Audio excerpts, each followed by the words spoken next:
3주에 걸쳐서 성경 말씀을 통하여 주님의 영광을 보는 법이다, 이런 큰 주제를 가지고 진행하려고 합니다. 오늘은 그 첫 번째 시간입니다. 우리가 성경 말씀을 읽으면서 주님의 영광을 봐야 되겠는데, 그 주님의 영광을 보는 것을 가로막는 어떤 장애물이 우리에게 있습니다. 오늘 성경 말씀에서 표현해 준 것은 그것을 수건이라고 표현했어요. 우리의 마음에 수건이 덮여져 있다. 고린도후서 3장 14절에 보면 오늘까지도 구약을 읽을 때에 성경을 읽는 거죠. 그리고 15절에 오늘까지 모세의 글을 읽을 때에, 성경을 읽을 때에 그 수건이 그 마음을 덮었도다. 자, 성경을 읽는데 마음에 수건이 덮여져 있습니다. 이 성경 속에서는 어떤 일이 있느냐? 성경 말씀 자체는 성령으로 영감이 됐고 살아있고 운동력 있는 말씀이죠. 하나님의 말씀입니다. 우리 주님께서 요한복음 5장 39절에 아주 놀랍고도 유명한 말씀을 해주셨습니다. 너희가 성경에서 영생을 얻는 줄 생각하고 성경을 연구하거니와, 그것은 인정하셨습니다. 맞습니다. 성경은 우리에게 단순한 지식이나 어떤 논문 쓰라고 주신 것이 아니라 생명을 주시기 위해서, 구원을 주시기 위해서 성경을 주신 것입니다. 그래서 이 성경을 통해서 영생을 얻고자 연구를 부지런히 하고 있는데, 이 성경은 곧 내게 대하여 증언하는 것이라. 그 생명과 영생을 얻으려면 예수 그리스도를 봐야 된다는 거죠. 창세기 3장 타락한 인간에게 처음으로 복음을 증거해 주셨는데, 창세기 3장 15절은 이후에 나오는 모든 복음들의 근원이요 수원지요 어머니라고 그래요. 그래서 어머니 복음이라고 합니다. 나머지 모든 언약들, 구원의 복음은 바로 거기서 나옵니다. 그 언약의 말씀을 부들부들 떨고 있는 이 정말 하나님 앞에 죄를 짓고 정령 죽으리라, 그 무서운 선포의 말씀 앞에 이제 죽을 것밖에 없는, 벌거벗고 떨고 있는 그 수치와 공포 가운데 있는 두 사람에게 놀라운 음성을 들려주셨습니다. 여자의 후손이 앞으로 올 것이다. 그가 뱀의 머리를 깨뜨리고 으깨서 너희를 구원할 것이다. 이것이 복음의 시작입니다. 그 여자의 후손이 누구냐를 아브라함이 기다렸고, 다윗의 후손 중에 찾았고, 바벨론 포로에서 무너진 이후에도 어느 날 마리아가 성령으로 잉태하여 낳은 한 아기를 통해서 하늘의 천사들이 찬양하며 이분이라고 증거했던 그 여자의 후손, 뱀의, 사단의 정소리를 깨트리고 우리를 그 죄와 사망의 굴레에서 건져내시는, 바로 그 영생을 주시는, 구원을 주시는 그분을 성경은 창세기부터 계속해서 기록해 주고 있어요.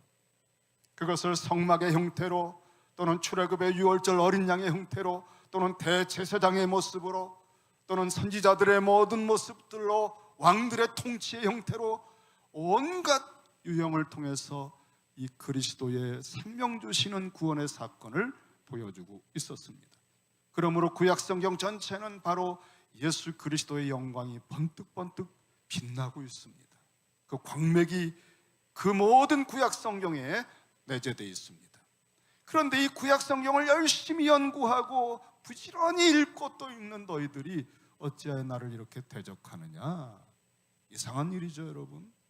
그렇게 성경을 읽고 연구하는 사람들이었는데, 정작 그 성경이 말했던 주인공이신 주님이 왔는데 예수님의 말씀을 안 들어요. 그리고 막 죽이려고 그래요. 놀라운 현상이 벌어진 겁니다. 성경 읽기와 성경 연구라고 하는 것 자체가 우리에게 뭘 주는 게 아니구나. 주님께서 그 이유를 이렇게 말씀하셨어요. 요한복음 5장 42절에 보면은 너희들의 문제는 뭐냐? 하나님을 사랑하는 것이 속이 없다. 그리고 너희들은 서로 영광을 취한다 그랬습니다. 44절에 보니까 5장 44절에 너희가 서로 영광을 취하고 유일하신 하나님께로부터 오는 영광은 구하지 아니하니 어찌하여 나를 믿을 수 있겠느냐. 그 당시 사람들은 하나님을 사랑하지 않았습니다. 치명적인 문제입니다. 예수님께서 오셨지만 주님을 알아보지 못합니다. 바벨론 포로에서 해방된 이후에 400년 어간에 가장 안타까운 상황은 하나님의 성령의 역사가 없었다는 거예요. 하나님의 선지자들도 없었습니다.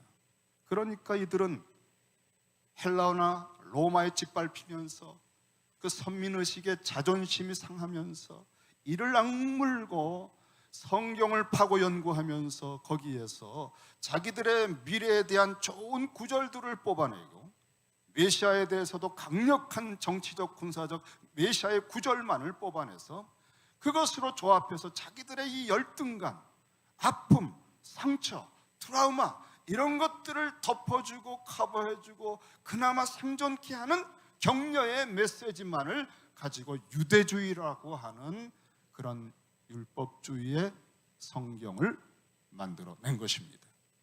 그래서 우리가 이렇게 하기만 하면 조금 노력하면 했으면 힘쓰면 메시아가 올 거다, 회복될 거다. 그들은 자기들의 의지로 자기들의 노력을 통해서 자기들의 현재의 삶을 극복하고자 했던 것입니다. 그러니까 그들의 눈 속에는 메시아가 고난을 받는 종으로 오신다, 메시아가 섬김을 하는 그런 분으로 오신다는 구절들이 보이질 않는 거예요. 다시 말하면 이들은 하나님을 진짜 사랑하고 하나님과 교통하는 성령의 감동이 없기 때문에 명분은 하나님을 사랑하고 예배한다는 모든 것을 가졌지만 성령의 교통에 그 모든 혼관과 골수까지를 터치받으면서 마음속 깊은 곳에서 우러나오는 하나님과의 교제와 그 하나님이 주시는 위로와 무한하신 하나님의 사랑을 받아서 채워지는 게 없고 형식적인 종교 속에서 민족의 애환과 분노 속에서 이 종교를 가지고 살아가려고 하니까 그 메마른 회칠한 무덤 내면에는 썩은 무덤 같은 그 마음의 목마름을 어떻게 해소하느냐. 하나님을 사랑하고 인정받지 못하니까 서로 영광을 구하는 거예요. 사람들끼리. 와, 해석 잘했네. 아, 이번에 그 견해가 정말 우리 민족에게는 도움이 되겠네. 이러면서 랍비들끼리 서로 격려하고 그거 배우는 것을 자랑하고 너희가 서로 영광을 취한다 그랬어요. 그리고 하나님으로부터 오는 영광은 다시 말하면 하나님이 사랑해 주시고 알아주시고 인정해 주시는 것은 사모하지 않는구나. 이렇게 성령 안에서 하나님을 구하고 하나님이 주시는 메시아가 누구십니까 하고 찾는 사람은 예수를 보면 알아보게 돼 있어요. 그러니까 이들은 모든 성경 읽기와 연구를 통해서 결국 자기 중심을 강화하는 것입니다.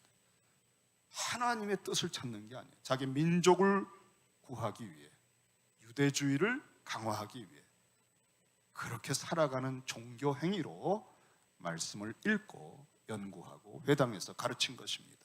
그러니 그 사람들에게는 주님이 보이질 않습니다. 주님의 영광이 보이질 않습니다. 이렇게 성육신하시고 가장 낮아져서 우리를 찾아오신 그 찬란하고 위엄 있고 감히 무릎을 수천억 번 꿇어도 다 그 영광에 합당한 태도를 가질 수 없는 그 존귀하신 주님의 영광이 하나도 안 보이는 거예요. 별것도 아닌 것이다 이렇게 보이고 나사렛 출신이라고 거기서 무슨 선한 것이 나오느냐 이렇게 보이니 정말 이것이 수건이 덮여있는 상태라는 거예요. 유대주의의 수건, 잘못된 왜곡된 교리의 수건, 그런 인간적인 트라우마의 수건, 그러니까 하나님의 본래 뜻들이, 하나님의 말씀들이, 주님의 영광이 보이질 않는 겁니다. 우리가 어려운 시절에는 설교들이 다 시대적인 것들에 적응해서 사람들을 위로하려고 해요. 그러면 그리스도의 영광이 뒷전에 가버리고 말고 우리는 주님의 영광을 보지 못한 채 가벼운 인간적 위로 속에서 허기진 채로 살아가게 됩니다. 진짜 성경을 보려면 그래서 마음에 있는 이 수건이 벗겨져야 돼요. 이 수건을 뒤집어 쓰고 있으니까 눈이 가려져서 성경에 그리스도의 영광이 보이질 않는 겁니다. 그래서 문제는 수건을 벗겨 주시는 분의 은혜를 먼저 구해야 됩니다. 올해 성경 읽기, 복음서를 읽고 또 성경 일독을 하고 이독을 하는 그런 모든 일들을 우리가 시작하기 전에 21일 동안 기도하는 것은 평생에 내게 덮여져 있는 수건, 편견, 고정관념, 여러분 목회자와 겪었던 아픈 트라우마가 있거나 인간관계에서 교회에서 상처받은 그런 수건들이 덮여 있으면요, 메시지가 들리질 않아요. 설교를 못 들어요. 그래서 주님의 은혜와 영광들을 보지 못한 채 계속 분노 속에 그렇게 세월을 보내게 되는 것입니다. 이 수건들이 많은 종류로 여러분 덮여 있습니다. 그런데 이 수건의 배후에는 뭐가 있느냐? 오늘 고린도후서 3장 지나서 4장에 보면은 만일 우리의 복음이, 그 복음 속에 그리스도의 광채가 있는데, 구원하시는 그리스도의 놀라운 은혜의 빛이 빛나고 있는데, 만일 우리의 복음이 가리었으면, 수건이 덮여진 것처럼 가려버렸으면 망하는 자들에게 가려진 것이라.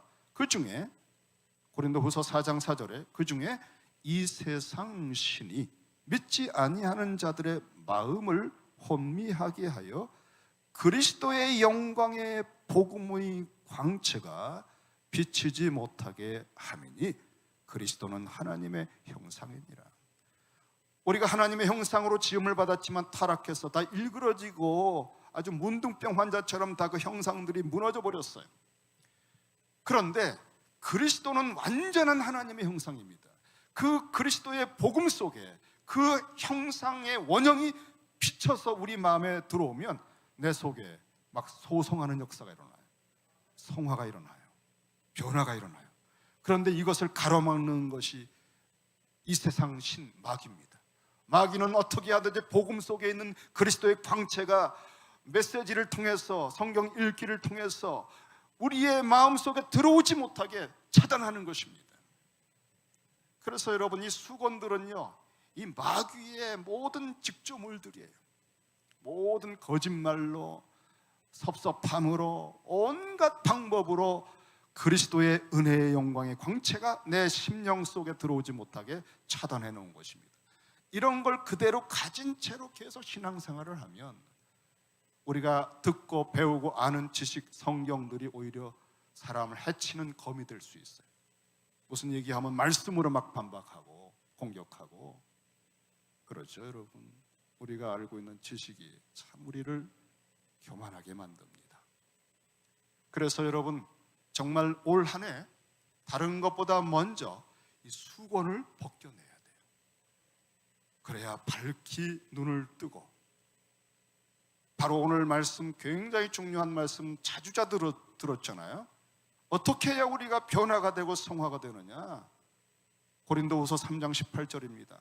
우리가 다 수건을 벗은 얼굴로, 우리 덮어쓰고 있는 수건이 있으면 눈이 가려져서 안 보이잖아요. 주님의 영광이. 그러니까 우리가 다 수건을 벗은 얼굴로 거울을 보는 것 같이, 이 거울을 마주하여 우리가 보잖아요. 그것처럼 뭐 거울을, 그 당시에 거울은 청동 거울이라 희미하지만 이 거울을 보는 것처럼, 다시 말하면 말씀을 보는데 이 말씀이 거울입니다. 그 안에 그리스도가 계신 거예요. 그러니까 마치 거울을 보는 것처럼 마주하여 성경을 읽을 때 주의 영광을 보매, 자, 수건을 벗었습니다. 그러면 영적으로 이제 눈이 뜨였습니다. 그러면 성경을 읽으면 그 속에 그리스도의 영광이 보이기 시작합니다. 그렇게 우리가 다 수건을 벗은 얼굴로 거울을 보는 것 같이 주님의 영광을 보매 그와 같은 형상으로 변화하여 영광에서 영광으로 계속해서 성화의 여정으로 이르게 되니 곧 주의 영으로 말미암음이라. 우리가 성경을 읽을 때 단순한 지성으로 읽는 게 아니에요. 두 가지의 놀라운 은혜를 주셨는데 영적으로 감동해서 준 성경이 있습니다. 거기에 복음서의 그리스도가 생애가 주님이 건리고 계세요. 그런데 이 주님에 대한 기록, 또 구약성경, 신약성경 전체에 그리스도의 영광이 번뜩이고 있는데 그것만 기록해 주신 것이 아니라 우리 안에 그 주님 자신이 성령으로 내주해 계시다는 거예요. 이거는 여러분 상상해 보세요. 조금만 생각해 보세요. 기가 막힌 일입니다. 그래서 우리가 성경을 수건을 벗고 영적으로 깨어서 성경을 읽으면 이거는 무슨 소설책 읽는 게 아니에요, 여러분. 놀라운 현상이 벌어지는 겁니다. 내 안에 계신 주님 자신이 당신 자신을 보여주시는 거예요. 그래서 내가 떠난 후에 진리의 성령, 보혜사 성령이 오시면 그는 나에 관한 영광을 드러내 줄 것이다 그랬거든요. 그러니까 내 주관, 내 인간의 트라우마, 교회 성경 공부해봤자 이런 수건들을 벗고 정말 십자가에 내 자아는 죽고 주님의 성령에 이끌려서 성령이 인도하시는 대로 눈을 뜨고 성경을 보면 그 성령께서 그리스도의 본연의 영광들을, 당신 자신의 영광들을 우리에게 보여주시기 시작하는 거예요. 성경 읽기에 혁신이 일어납니다. 이렇게 읽었어야 되는데 오랫동안 이 수건들을 덮어쓴 채로 그게 보이다가 말다가 봤던 것도 잊어버리고 이렇게 업앤다운 하면서 사사시대처럼 악순환을 거쳐오니 우리가 변화되어 가다가 말다가 또 쓰러졌다가 일어났다가 하고 살아왔던 것입니다. 정말 영광에서 계속 영광으로 우리 남은 생애만큼은 이렇게 은혜를 받고 변화가 되어야 되겠습니다. 2021년도 그 일을 위해서 22일 작정 기도를 하는 거예요. 당장 프로그램식으로 이거 합시다라가 아니라 우리 마음에 수건을 다 벗어내는 거예요. 기도할 때 여러분 이렇게 기도하세요. 주님, 제게 덮여 있는 수건은 무엇입니까? 가만히 보면 몇 겹이 있어요. 살아오면서 주님과의 관계를 맡고 있는 이 가증한 거짓말들로 우리에게 이 덮어 씌우는 이 세상 신마귀의 작품들을 여러분 발견하고 폭로시켜서 십자가에서 다 제거해 버리시기 바랍니다. 이 수건을 덮어 쓴 결과는 사울이라고 하는 사람을 통해 보면은 유대주의 편견을 가진 이 사울이라는 청년은 굉장한 똑똑한 사람이에요. 가말리엘 밑에서 정말 박사과정을 거치고 이제 다 학위를 딴 사람입니다. 그 탁월한 사람이 교회를 핍박합니다. 스데반을 죽입니다. 왜입니까? 수건이 덮여 있기 때문에 그리스도의 복음, 예수 그리스도의 교회가 그 영광이 보이질 않는 거예요. 그러니까 이 사람은 어떤 수건이 있는 거 하면은 유대주의의 아주 가장 본질적인 어떤 교리 중에 나무에 달린 자마다 저주를 받았다라고 하는 것이 있어요. 맞는 말씀이죠. 그러니까 이 말씀이 맞다고 확신하기 때문에 그 잣대를 가지고 보니 나무에 달린 자는 저주를 받았다고 했는데 십자가 나무에 걸려 죽은 예수가 메시아라고 하니 이것들은 이단 중에서도 가장 악한 것들이다. 자, 여러분, 이 편견에 왜곡된 관점의 수건이 덮여 있으니까 이 사람이 거의 광분을 합니다. 그래서 스데반을 죽이고 교회를 핍박하려고 공문서를 가지고 다메섹을 달려갑니다. 그러다가 진짜 주님의 영광을, 부활하신 주님의 영광을 성경 속에서가 아니라 하늘 보좌에서 부활하여 승천하신 주님을 직접 만난 거예요. 그때 그가 알고 있던 눈, 나무에 달린 자는 저주를 받았어, 그게 메시아일 수 없어라고 했던 그 모든 것들이 눈이 다 멀어버립니다. 그 영광의 빛 앞에 그것이 멀어버리고 사흘 낮밤을 금식하면서 다시 정리가 돼요. 당신은 누구십니까? 나는 네가 핍박하는 나사렛 예수라. 그 부활하신 주님의 의로우심, 영광스러움의 그 광채 속에서 정말 죄인은 저럴 수 없는데 이 부활하신 주님의 영광을 보니 하나님 앞에 이분은 진정 의로운 분이시구나. 그렇다면 십자가의 의미는 뭘까? 저주를 받은 것인데 그러면 이것은 저분의 저주가 아니라 우리 대신 받은 저주로구나. 십자가는 죄인들을 위하여 대신 받은 저주로구나. 이것이 십자가의 도입니다, 여러분. 그래서 예수 그리스도를 믿는 사람들은 그 저주에서 벗어나고 주님의 부활에 동참해서 의롭다 여김을 받는다는 이 복음을 깨달은 거예요. 그때 그의 눈에서 비늘이 벗겨집니다. 그리고 나서 그는 완전히 변화된 눈으로 성경을 다시 보기 시작해요. 그 구약 성경 속에 그리스도의 영광이 번뜩번뜩하는 걸 발견하고 그것을 이 똑똑한 하나님의 사람의 지혜가 성령의 역사하심으로 그 영광을 보면서 자기 자신이 변화되어 가고 이 변화되어 가는 것을 다른 사람들에게 소개하면서 복음을 증거하고 가르친 것이 바로 고린도후서 3장 그 말씀이 자기 체험이에요, 여러분. 그 영광을 수건을 벗은 얼굴로 보니 영광에서 영광이라. 그게 바로 바울이 쓴 서신이잖아요. 그런 바로 수건을 벗고 눈이 뜨여서 성경을 보면서 그리스도의 영광을 속에서 성화의 길을 경험한 사람, 그 증인입니다. 그리고 이 그리스도를 아는 지식이 가장 고상하구나, 여기에 비하니까 다른 것은 다 배설물이구나 하는 것을 알게 된 사람, 이 그리스도의 영광을 본다는 건 완전히 사람을 변화시키는 거예요. 엠마오 제자들은 그 당시에 수건이 덮여 있는데 메시아는 강한 존재, 군사적으로 표적으로 능력이 있는 사람이어야 된다.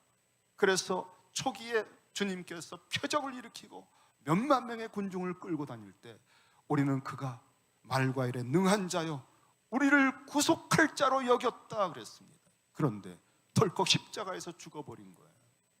그 십자가에서 죽어버리는 메시아에 대해서는 배운 적이 없거든요. 이 편견의 수건 속에 있는 메시아는 강력한 메시아였는데 이때 절망감으로 그들은 슬픔의 낙향을 합니다. 더 이상 회복될 길이 없는, 수건을 쓰고 성경을 배우고 수건을 쓰고 종교생활을 하고 신앙생활을 하면 나중에 진짜 그리스도의 역사를 체험하면 절망을 해요. 내가 기대했던 거하고 다르거든요. 극복할 수가 없어요. 바로 이 엠마오 제자들은 눈이 먼 채로 가고 있었는데 주님이 그들과 함께 몇 시간을 말씀을 풀어주십니다. 십자가의 의미를, 부활의 의미를. 그리고 마지막엔 눈이 열렸다 그랬죠. 그리고 돌아갑니다. 회복됩니다. 수건이 벗겨지고 나니까 모든 성경이 모세의 글과 선지서와 성문서, 구약 성경 전체를 통해서 그리스도의 십자가와 부활의 의미를 자세히 풀어주신 것을 통해 눈이 열린 거예요. 성경에서 그리스도의 영광을 보게 된 것입니다. 그들은 가슴이 뜨거워졌다고 그랬어요. 그리고 절망과 슬픔의 걸음을 회복하고 다시 예루살렘으로 뛰어 올라갔습니다. 죽이고자 하는 세력들을 두려워하지 않는 변화된 사람으로 남은 생애를 살아가는데 오순절 성령의 역사가 있는 다락방에도 있었을 것입니다. 그리고 정리되었을 것입니다. 수건이 벗겨지고 다시 성경을 보는 사람들만 교회 사람들입니다, 여러분. 그들은 교회를 만들고 교회를 섬기고 정리되는 사람들입니다. 주님의 영광을 보지 않으면 결코 증인될 수 없어요. 주님의 그 영광 속에서 성화되는 체험을 하지 못한 사람은 늘 자기 수건 속에서 허덕이며 사는 것입니다. 이 수건이 덮여진 사람, 그래서 그리스도의 영광을 보지 못하는 사람이 얼마나 치명적인 인생을 산지 보여주는 정말 대표적인 본문 중에 하나가 나사렛 회당에서 주님이 오셨을 때 고향 나사렛 사람들의 태도입니다. 우리 주님께서 신년의 복음을 선포했습니다. 성령의 기름 부음을 받으신 주님께서 그 입에서 나오는 말씀이 놀랍잖아요. 듣는데 쥐 죽은 듯이 고요했어요. 와, 소문대로 뭐가 있구나. 모든 사람들이 경청하면서 이사야 61장의 말씀이 오늘 너희 귀에 응했도다. 포로가 자유케 되며 눈먼 자가 다시 보게 되며 가난한 자에게 희년의 복음이 선포된다. 그 주님이 바로 나라고 선언하시는 거죠. 그런데 그 은혜로운 말씀에 거의 숨이 멎을 뻔했다가 그들이 마지막에 한 말이 뭔지 아세요? 그런데 요셉의 아들 예수잖아. 우리 동네에 아기 때부터 봤던 그 말을 하면서부터 모든 게 은혜가 사라졌어요. 그들에게 덮여진 수건은 나 예수 잘 알아. 어려서부터 이런 어리석은 그 인간적인 알매 교만입니다. 내가 좀 알지 하나도 몰랐어요. 여러분, 이 수건이 덮여져 있으니까 기름 부음을 받은 하나님의 아들이요 하나님의 왕으로 이 땅에 보내신 그 그리스도의 영광으로 보이질 않고 그 그리스도께서 하시는 신년의 복음, 천지를 재창조하는 그 놀라운 말씀으로 들려지질 않고 그게 막 들려질 뻔했는데 수건이 덮여진 채로 보니까 요셉의 아들 아니었어? 쟤 그 꼬맹이 아니었어? 자, 여러분, 주님의 영광스러운 모습이 보이질 않는 거예요. 요셉의 아들로 보이는 겁니다. 그런데 요셉의 아들이면 고향 사람들을 좀 잘 해줘야지 왜 다른 데서는 뭐 기적도 했다면서. 그때 주님이 하신 말씀, 이방인들에게 이 말씀이 신년의 복음이 같다는 말씀을 하니까 주님을 죽이려고 벼랑 끝으로 몰고 갔습니다. 여러분, 주님의 영광을 보지 못하면 주님을 그저 인간적인 관점에서 보다가 이렇게 무서운 실패를 하고 마는 거예요. 주님의 영광을 볼 때만 우리는 참된 신년의 복음, 그 자유함, 그 주님의 말씀에 은혜를 받을 수가 있어요. 주님의 영광을 영광으로 합당하게 보는 사람만 주님이 하시는 말씀 앞에 무릎이 꿇려지고 그 말씀에 전심으로 아멘이 되어지고 그 말씀을 믿고 그대로 적용했더니 역사가 일어나고 하나님의 영광을 더욱 보게 되지 않겠습니까? 뭐 요셉의 아들 아니었어? 그런 식으로 본 다음에 무슨 말씀이 들려오겠습니까? 그렇게 수건이 덮여진 채로 하나님의 말씀을 듣는 것, 읽는 것, 연구하는 것은 아주 해로운 일입니다. 우리가 알고 있는 많은 자유주의 신학자들은 수건이 딱 덮여 있어요. 기적은 없다. 영적인 세계는 없다. 이건 신화다. 그렇게 수건을 딱 쓰고 그 안경을 가지고 성경을 보니까 정말 그리스도는 인간으로 보이는 겁니다. 그런 사람들이 쓴 견해들은 서로 자기들끼리 영광을 구하며 칭찬하며 발표하며 하나님으로부터 오는 인정은 구하지 않습니다. 바로 이러한 것이 수건을 덮어 쓴 사람들의 비극입니다. 교회에도 오랫동안 신앙생활을 했지만 자기에게 덮여있는 수건의 정체를 모른 채 늘 너무너무나 주님의 영광이 보였다가 안 보였다가 마음 상태가 괜찮으면 좀 말씀이 들려오다가 그렇지 않으면 또 금방 입에서 험한 말이 나오는 그런 모습을 21일 동안 저희들이 기도하면서 회복을 해내야 되겠습니다. 오늘 말씀 가운데 수건이 벗겨지고 눈이 뜨이면 하는 말씀을 드렸지만 요한복음 8장 56절에 보면 구약 성경에서도 이 눈이 뜨인 사람들의 역사를 우리는 볼 수 있어요. 너희 조상 아브라함은 나의 때 볼 것을 즐거워하다가 보고 기뻐하였느니라.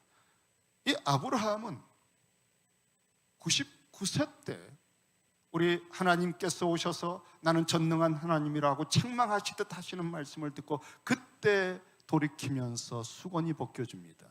그 이전 13년 동안은 그가 일종의 수건이 덮여진 삶을 살았어요. 몸은 자꾸 늙어가고 아내는 불임이고, 그런데 아이는 낳을 수 있는 가능성이 티끌도 없고 자꾸 의심과 낙심이 생기면서 인간적인 궁리가 자꾸 올라오는데, 거기다가 아내의 말을 듣고 그만 세상의 젊음, 애굽이죠, 애굽, 세상의 세력, 젊음의 세력을 의지하고 이스마엘을 낳게 됩니다. 그러니까 여러분, 이것은 에덴 동산에서 선악을 알게 하는 나무를 자기가 결정해서 따먹는 짓을 했다고 그랬죠. Take and give. 그 열매를 따서 자기 남편에게 주었다는 것처럼 사레가 그 하가를 취하여 take, 자기 남편에게 기부했다. 그러니까 이 에덴 동산의 어리석은 사건을 반복한 것입니다. 아주 치명적인 사건이에요. 그래서 나온 것이 이스마엘이에요. 하나님이 주시는 여자의 후손이 아닌 겁니다. 이 아들 키우면 안 됩니다, 여러분. 이 아들로부터는 이 인류의 복된 구원이 나올 수가 없는데 그 짓을 한 겁니다.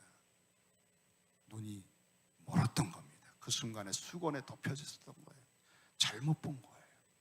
그런데 그 이후에 수건이 계속 덮인 채로 이스마엘을 보고 그냥 낄낄거리면서 이게 내 소망이다, 더 이상 하나님 뭐 안 주셔도 괜찮아요, 그러면서 믿음은 뚝뚝 떨어지고 하나님과의 관계는 멀어지고 하나님의 얼굴빛을 자꾸 피하고 그냥 이스마엘 끼고서 거기서 인간적인 미래 기대와 소망을 갖고 살아가는 13년의 세월, 한 번도 주님이 찾아오지 않았어요. 그러다가 은혜로 다시 찾아오셔서 나는 전능한 하나님이야, 너 어찌하여 나를 신뢰하지 못하고 인간적인 꼼수를 가지고 이렇게 살았느냐, 내게로 돌아와라, 내 얼굴 앞으로 돌아와라, 내년 이맘때 내가 약속한 아들을 주마. 여러분, 그때부터 회개하고 할례를 받고, 이 할례는 잘라내는 겁니다. 우리의 악한 수건을 벗겨내고 우리의 죄악의 본성들을 잘라내고 이렇게 십자가를 체험하고 나서부터 그가 이삭이 탄생했을 때 그리스도의 예표를 본 거예요. 예수 그리스도의 탄생을, 그리고 그 이삭이 자라는 것을 보면서 그리스도가 키가 자라고 강해지며 지혜가 충족해지는 역사를 보고 그리스도의 모든 것을 통하여 하나님의 영광을 보고 주님의 영광을 보고 모리아 산에 올라가서 그 십자가와 부활의 영광을 보면서 그 눈이 다시 열리고 수건이 벗겨진 이후에 급속하게 성화의 여정을 그가 갔던 것을 아브라함이 보여줍니다. 그것을 주님은 우리에게 증언해 주신 거예요. 나의 때 볼 것을 즐거워하다가 보고 기뻐하였다. 구약에서도 주님의 영광이 빛나고 있기 때문에 구약 사람들은 구약의 버전만큼 그 영광을 보고 살았던 것입니다. 또 사도행전 9장 18절에 보면은 사울은 이제 아나니아에게 안수를 받고 즉시 사울의 눈에서 비늘 같은 것이 벗어져 다시 보게 된지라 그랬어요. 주님께서 신년을 선포하실 때 포로된 자가 자유케 되고 눈먼 자가 다시 본다고 그랬죠. 그것이 바로 이 바울의 체험입니다. 수건이 벗겨진 거예요. 비늘이 벗겨진 거예요. 그 다음부터 보이는 성경 속에 있는 그리스도의 영광을 보면서 그는 13개의 서신을 씁니다. 그 13개의 서신이 기독교 역사를 바꿔버렸어요. 수건이 벗겨진 사람이 보는 세계, 그 보는 말들의 증거, 이것은 놀라운 역사를 일으킵니다.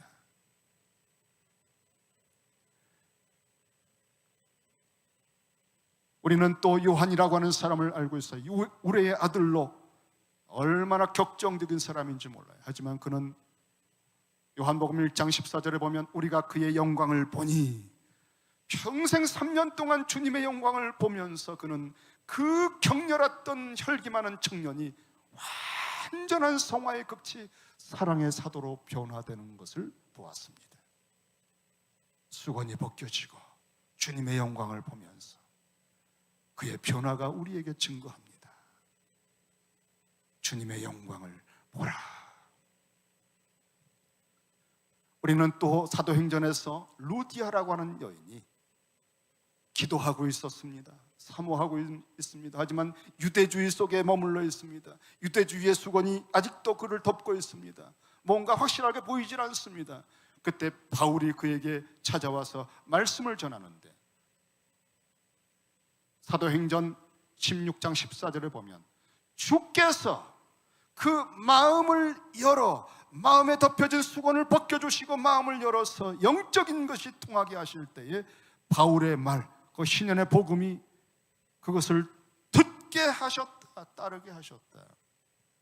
주님께서 영적으로 그 루디아에 있는 수건을, 유대주의 수건을 벗겨주시고 바울을 통해서 바울이 보았던 세계, 수건을 벗고 깨달은 세계, 주님의 영광의 세계, 그 복음을 증거하는 것을 듣게 하시고 그 복음의 빛이 마음에 빛이 있으라 하시던 것처럼 마음에 하나님의 아들 그리스도의 형상을 비추어 주었다는 거예요.